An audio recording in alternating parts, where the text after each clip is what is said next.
La faveur, c'est une bienveillance, c'est une considération, c'est un appui, c'est un privilège, c'est une approbation. Dans bienveillance, nous avons le mot bien.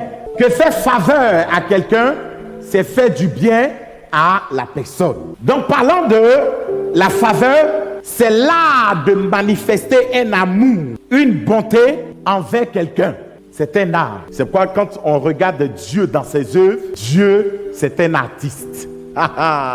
Donc chaque fois que nous parlerons de la faveur divine, comprenons la faveur qui vient de Dieu. Donc la faveur divine est une disposition bienveillante de Dieu envers l'homme. C'est une bénédiction que Dieu accorde à quelqu'un, non à cause de ses œuvres, non à cause de ses mérites, mais c'est fait de façon volontaire, de façon délibérée. Cela vient de Dieu. Donc chaque fois que nous parlons de la faveur divine, quand nous disons que quelqu'un a reçu la faveur divine, ce n'est pas par mérite. Personne ne mérite la faveur de Dieu. Dieu nous accorde quelque chose. Donc il nous accorde un bien, il nous accorde un privilège, il nous accorde une assistance selon sa générosité, selon son amour.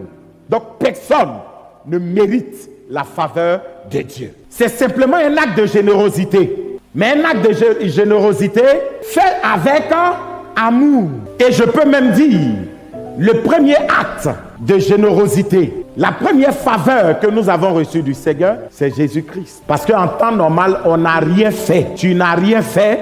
Nous n'avons rien fait pour que Jésus vienne mourir dans ce monde pour nous sauver. Au contraire, si Dieu voulait tenir compte d'un certain nombre de choses, nous serons tous damnés. Nous serons tous tués. Pourquoi? Parce que les hommes étaient dans le péché. Et la Bible dit que Dieu n'exauce pas les pécheurs. Mais regardez la faveur que nous recevons de Dieu. Il nous donne Jésus. Donc nous recevons Jésus, pas par mérite. Jésus est venu dans ce monde mourir, pas parce que quelqu'un était digne. Non. Nous étions tous disqualifiés depuis le commencement.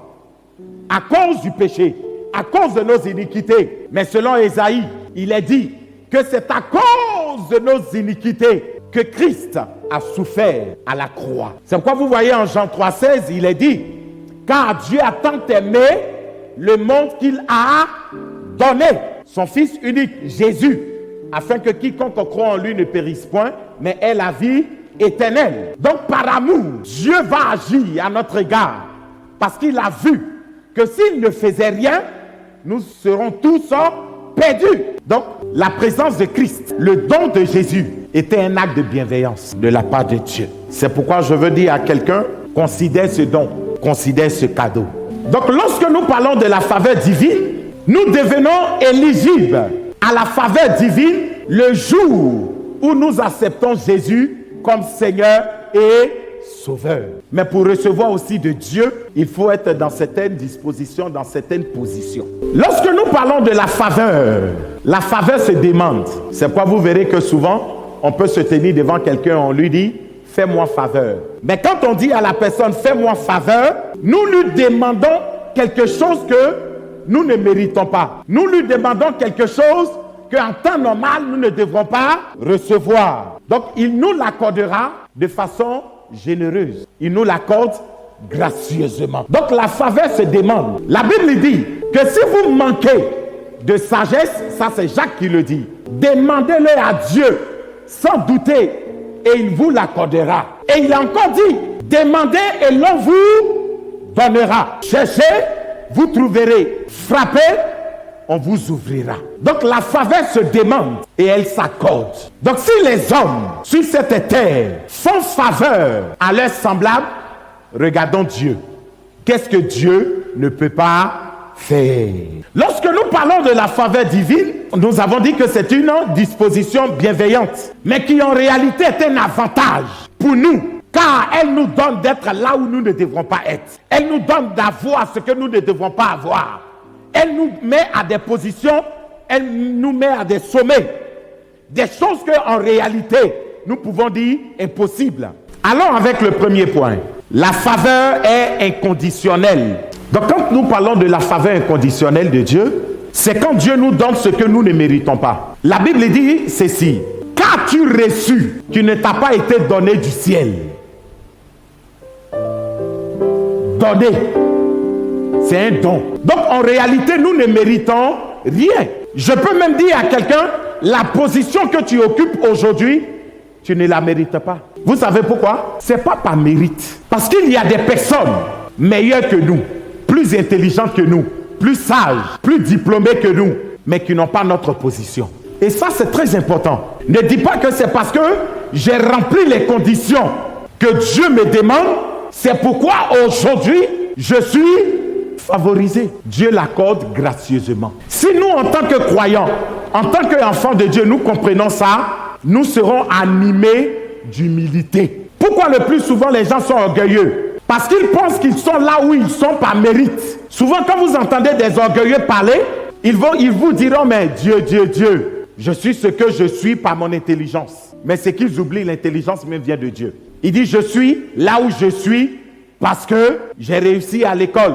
Il y a des gens qui ont réussi à l'école, mais ils n'ont pas ta position. Il y a des femmes qui diront, aujourd'hui, si tu vois que je suis dans ce foyer avec cet homme qui prend soin de moi, c'est parce que je suis belle. Si vous vous promenez bien à Abidjan, vous allez vous rendre compte qu'il y a beaucoup de femmes qui ne sont pas mariées. Beaucoup de belles femmes, des femmes sophistiquées. Et toi, tu es sophistiquée. Tu es belle, mais tu n'es pas encore sophistiquée. Or, il y a des femmes belles, en même temps sophistiquées, mais elles marchent en singleton. Et leur prière, Seigneur, donne-moi, Seigneur, d'avoir un homme. Oh Dieu. Et vers la fin, quand elle ne l'obtient pas, elle devient jalouse ou une sorcière. Donc tout est grâce. Dieu nous l'accorde, pas parce que nous méritons. Lisons ensemble 1 Samuel 9, le verset 20 au verset 22. Donc nous parlons de la faveur inconditionnelle. Voici un peu l'histoire du premier roi d'Israël, en la personne de Saül. Vous savez, jusque-là, il n'y avait pas de roi. Dieu était en même temps le roi d'Israël et le Dieu d'Israël. Mais arrivé un moment, Israël a voulu faire comme tout le monde. Israël voyait autour de lui des peuples avec des rois, des hommes établis sur eux. Et ils disent, nous voulons, nous aussi, un roi, un homme établi sur nous. Mais la Bible dit que cela déplut à l'Éternel parce que Dieu a vu en ça un manque de confiance, un manque de considération à sa personne divine. Il dit, c'est pas grave, je leur donnerai un roi. Mais préviens le peuple, car cet homme qui viendra agira avec dureté, qu'il ne se plaigne pas. Vous savez, quand un homme veut quelque chose, souvent, quel que soit ce que tu fais, quel que soit ce que tu dis, quels que soient les bons conseils même que tu donnes, on ne te comprend pas, on ne t'écoute même pas. Souvent, regardez un peu le cas du mariage. Toi-même, l'homme avec qui tu veux te mettre, tu sens dans ton cœur que c'est un homme douteux. On vient, on te dit, type là, voilà comment il est. Mais tu dis, je l'aime trop. Parce que mon amour est fort pour lui, il sera changé et transformé. Gloire à Dieu. Amen. On dit son premier mariage, il a tué la femme par noyade. Deuxième mariage, elle est morte par pendaison. Troisième, son bras gauche est cassé, son pied droit est cassé. Tu es la quatrième. Elle dit, avec moi, tout va changer. Bon, si toi tu es, certainement que tu as entendu la voix de Dieu. Nous, on va dire quoi? Si Dieu t'a parlé, nous, on va dire quoi? Donc, malgré tous les conseils qu'on donne, tu n'entends pas raison. Et c'est comme ça le peuple. Samuel a donné tous les conseils. Ils disent non, ils veulent un roi. Et l'Éternel dit, d'accord, il n'y a pas de souci. Je vais vous donner un roi. Mais regardez comment le choix s'est fait. Saül, un jour, se rend compte que les ânesses de son père ont disparu. Donc les ânesses de son père se sont égarées. Ils ont emprunté un chemin, le chemin de l'inconnu. Un jour, ils ne reviennent pas. 2 jours, ils ne reviennent pas. Il faut aller les chercher. Le père de Saül lui dit, pas avec le serviteur, chercher les ânesses. Saül s'est empressé parce qu'en quelque sorte, c'est aussi son héritage. Donc là, on ne joue pas avec. Il s'engage avec le serviteur. Il cherche. Ils font des jours de marche.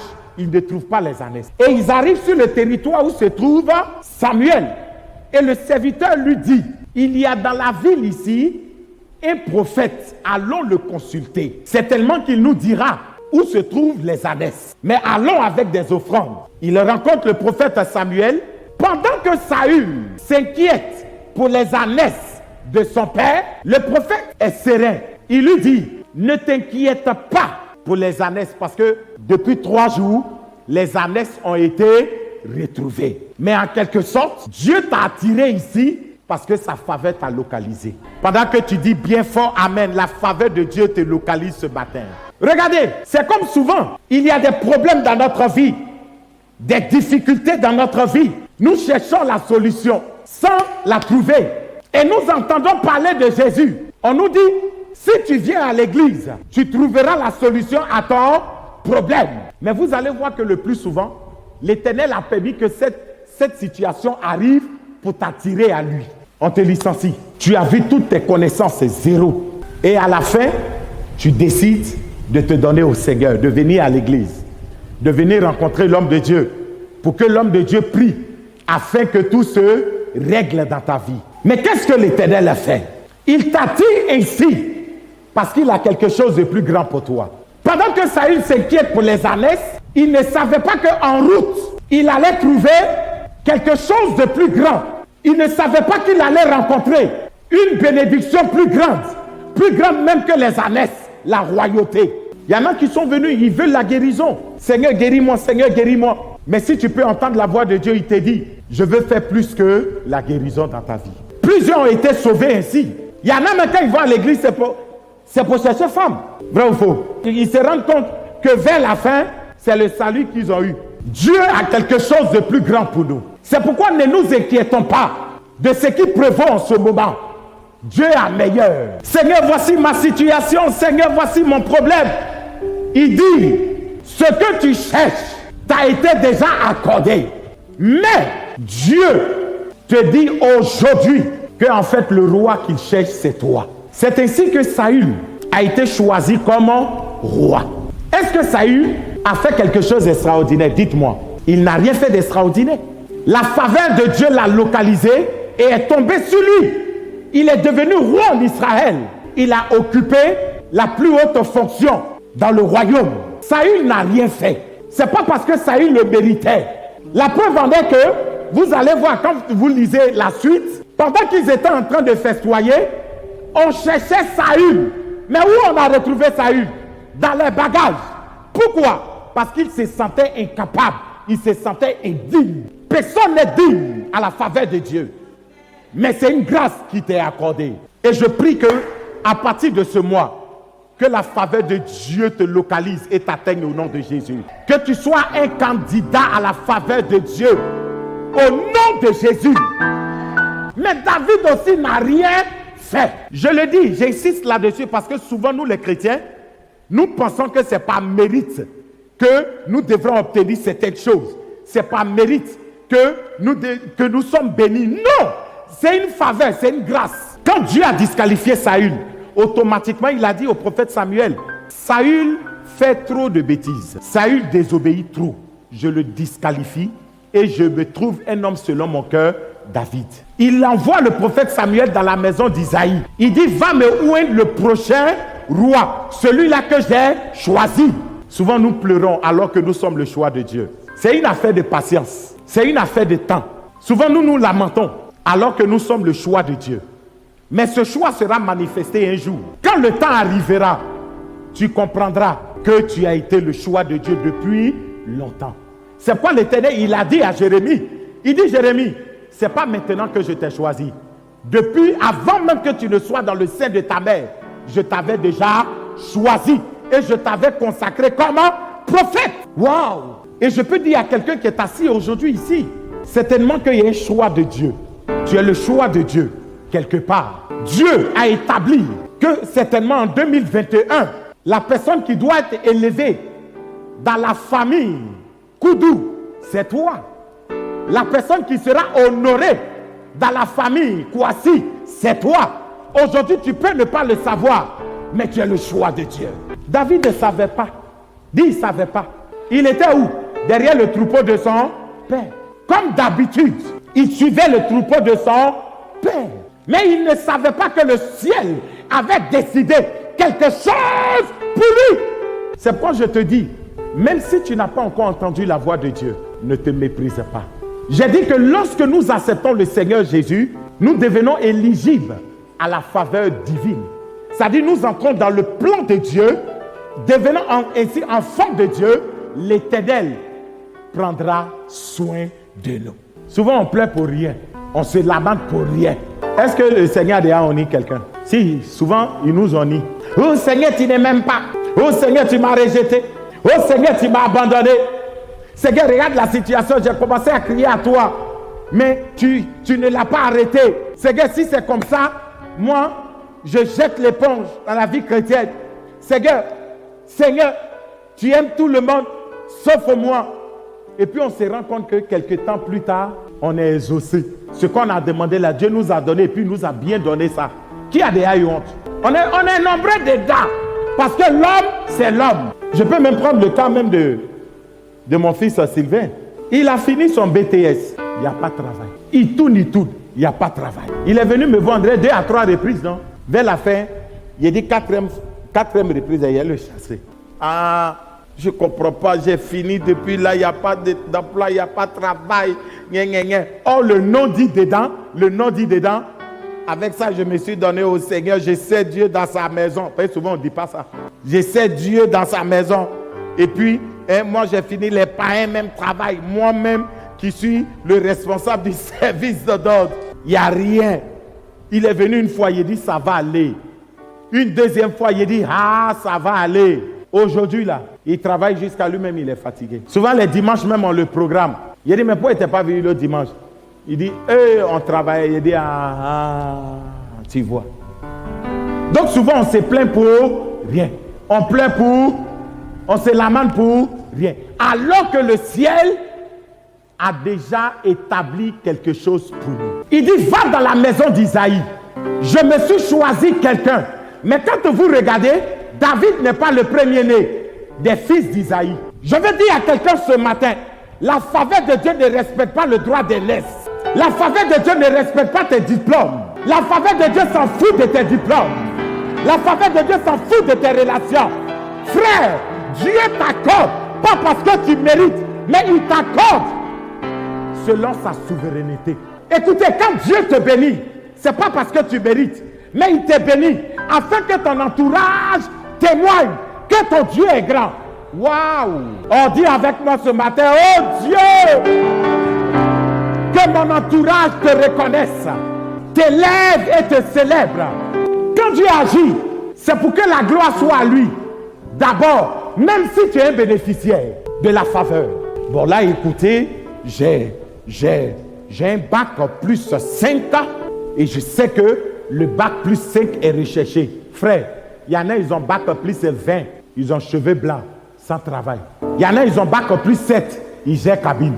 Mais quand la faveur de Dieu tombe sur toi, tu peux avoir bac plus 0, mais occuper une position de bac plus 8. C'est pourquoi on dit, quand nous marchons dans la faveur de Dieu, nous nous attendons chaque jour que quelque chose de bon arrive à notre vie, afin de redonner la gloire à Dieu. Écoute, souvent Dieu agit de façon extraordinaire dans ta vie pour te dire qu'il est Dieu, il t'aime, pour te dire qu'il fait ce qu'il veut. Vous voyez, dans la souveraineté de Dieu, Dieu n'aime pas qu'on lui pose la question, pourquoi tu as fait ça? Bon, écoutez, comme nous sommes là dans la famille, il y a 5 femmes, je suis la première des femmes, ce qui veut dire que je dois être la première à me marier. Souvent, tu seras la dernière. Hein? Laissez vos histoires de droit d'aînesse. Ça, c'est dans ta famille, entre ton papa, ta maman et toi, et tes frères. Mais chez Dieu, là, il ne s'appuie pas là-dessus. David n'était pas le meilleur. Il n'était pas le plus grand, mais il a été favorisé. Le prophète arrive, on fait défiler tous les enfants. Le premier, avec son gabarit. Quand le prophète Samuel a regardé ça, il dit, waouh, mais il est musclé ce gars. Ça là, il est joli pour être le roi d'Israël. Dieu dit, hey, laisse-le passer. Le deuxième, troisième, quatrième, cinquième, ils sont tous passés. Et il est poussé à demander à Isaïe, n'as-tu pas un autre enfant? Bon, Isaïe, je ne sais pas, même si c'est un enfant hors mariage, mais c'est aussi ton enfant. Est-ce que tu n'as pas fait un enfant quelque part et puis tu as caché ça à ta femme? Il dit non. Oh oui, oui. Oh, lui-même on l'a oublié même. David, il est derrière le troupeau. Frère, quand on arrive à la maison et qu'on te demande tes enfants, c'est ceux qui font ta joie, ceux qui sont bien, ceux qui sont dans ton cœur, tu ne peux jamais les oublier. C'est eux que tu présentes, vrai ou faux? Tu as 4 enfants, il y a un seul qui a réussi dedans. Les 3 là, ils se cherchent. Et puis, c'est le 3e, ou non, c'est le 4e. Quand on te dit, mais et tes enfants, tu commences par le 4e. Pourquoi? Chaque fin du mois, c'est lui qui t'envoie du riz. Tu ne peux pas l'oublier. C'est lui qui te fait les MoneyGram, les Western Union. Les 3 là, eux, ils bouffent ça même. Il dit, allez le chercher. Quand David arrive, le ciel est en mouvement. Pourquoi? Parce qu'il est le choix de Dieu. Ils ont fait passer tout le monde d'abord. Avant David, il est passé en dernier lieu. Aujourd'hui, si on acclame les premiers, ne t'en fais pas. Si on parle des premiers, ne t'en fais pas. Si on honore les premiers, ne t'en fais pas. La fin d'une chose vaut mieux que son commencement. Laisse qu'on les appelle en premier lieu. Parce qu'en réalité, on les appellera pour venir t'acclamer, toi qui dois t'asseoir sur le fauteuil. J'ai présenté mon concours d'ENA 1 fois, 2 fois, 3e fois, échec. Tu dis ici maudit. Qui t'a dit que tu es maudit? As-tu déjà entendu la voix de Dieu te qualifier de maudit? Dites-moi, qui a déjà entendu cette voix? Personne. C'est que tu n'es pas maudit. Première année, c'est pour les autres. Deuxième année, c'est pour les autres. Ils sont en train de défiler. Mais quand toi, tu auras ton examen, en réalité, ce n'est pas par Koutia, c'est divinement établi. Et puis, écoutez, l'avantage, quand ça vient de Dieu, tu deviens indétrônable, indéboulonnable. Ils ne pourront rien. Pourquoi? Parce que c'est Dieu lui-même qui t'a favorisé. Vous savez, la faveur a 2 niveaux. Il y a la faveur des hommes et la faveur de Dieu. Les hommes peuvent te faire faveur, mais recherche d'abord la faveur de Dieu. Là où tu es, si c'est la faveur de Dieu qui t'a mis là, ils montent, ils descendent, ils ne peuvent rien. Parce que celui qui s'attaque à toi, s'est attaqué à Dieu. On les a fait défiler. Ma première petite soeur s'est mariée. Deuxième petite soeur s'est mariée. Troisième petite soeur s'est mariée. Moi, mais où je suis là même, on dirait même pas que je vis sur le territoire ivoirien. Dès la fin, elle dit, il n'y a pas garçon même. En fait, il y a garçon. Il ne s'est pas encore déclaré parce que Dieu n'a pas fini de le travailler pour toi. Il y a garçon. Actuellement, sa tête est un peu trop mélangée. Dieu est en train de remettre ça en ordre d'abord pour toi. Parce que la faveur de Dieu fait sourire.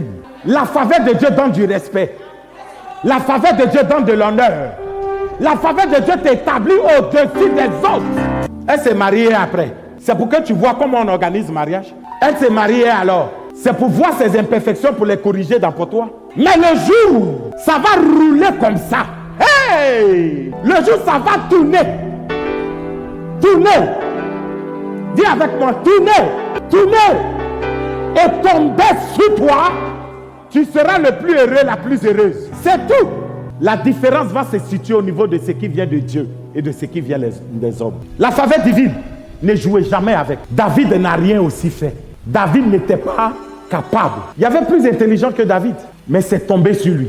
Comme en cette année 2021, une faveur extraordinaire, exceptionnelle tombera sur toi. Tu le reconnaîtras et ceux qui sont autour de toi le reconnaîtront. Et ils témoigneront de la fidélité, de la grandeur de ton Dieu. Ils diront que ton Dieu est grand. Ils diront que ton Dieu est le Dieu qui bénit. Ils diront que ton Dieu est le Dieu qui aime ses enfants. Recherchons la faveur de Dieu. Aspirons à ça. Le plus souvent quand je prie, je dis Seigneur, Papa, je mérite rien. On a fait quoi? Et on peut faire quoi même? Aïe, Esther, dites-moi, elle a fait quoi? Même si la Bible nous décrit sa beauté, il y avait plus belle qu'elle. Mais en plus de ta beauté, ajoute quelque chose, la faveur de Dieu. Ça va te distinguer. Nous sommes dans l'année de distinction. On veut être distingué. Mais la meilleure manière d'être distingué, c'est de recevoir de Dieu quelque chose d'exceptionnel. Dis, faveur de Dieu, localise-moi, localise-moi, tombe sur moi, au nom de Jésus. Quand tu as la faveur de Dieu, tu auras la faveur de ton patron. Vous savez que souvent en entreprise, c'est compliqué. Hein? Les gens se jettent les pots de banane. Il y a de véritables sorciers en cravate, costume, de véritables sorcières en coiffe dans les bureaux. Pour là, c'est du baïtisme accéléré. Baï, sorcellerie. Tu ne sais pas les rapports qu'on fait à ton sujet, au patron. Tu ne sais pas les dossiers qu'on dissimule pour te créer des problèmes. Mais quand tu as la faveur de Dieu, tout ce qu'on dira à ton patron, il ne peut pas entendre parce que Dieu lui a déjà parlé. Dis Éternel, parle à mon sujet. Défends ma cause. Le patron vient et puis il te regarde, il ne comprend rien, mais il aime ton affaire. Il y a une jalousie qui naît. On dit ça là, c'est parce que le patron veut la chercher. Aujourd'hui, même comme garçon chez garçon, même quand tu es garçon même, et puis le patron te favorise, comme on dit ça là, fouillon, hein, fouillon. Est-ce que le pays n'est pas payé? Non. Nous, enfants de Dieu, on n'a pas besoin de tout ça pour être distingué. On a besoin que Dieu soit en notre faveur. Est-ce que vous savez que la faveur divine vaut mieux que beaucoup d'années de dur labeur? Quand la faveur de Dieu te localise en 24 heures, tu quittes la prison pour le palais. Joseph, c'est la faveur de Dieu. Joseph n'a rien fait quand il a eu le songe. Il a dormi et puis Dieu lui a dit, je ferai de toi. Quand tu as dormi un jour, dis-moi, quand tu as dormi un jour, qu'est-ce que Dieu t'a dit? Qu'est-ce que Dieu t'a montré? Si Dieu te l'a dit, il le fera avec ou sans les hommes. Il le fera. Nous avons besoin de la faveur de Dieu. La faveur de Dieu vient annuler les luttes constantes. La faveur de Dieu te propulse. Là où tes efforts ne peuvent pas te mettre. Oh Dieu, je ne mérite rien. Fais ce qui t'enchante. Oh, ce qui enchante Dieu, c'est les projets de bonheur pour te donner de l'espérance et un avenir meilleur.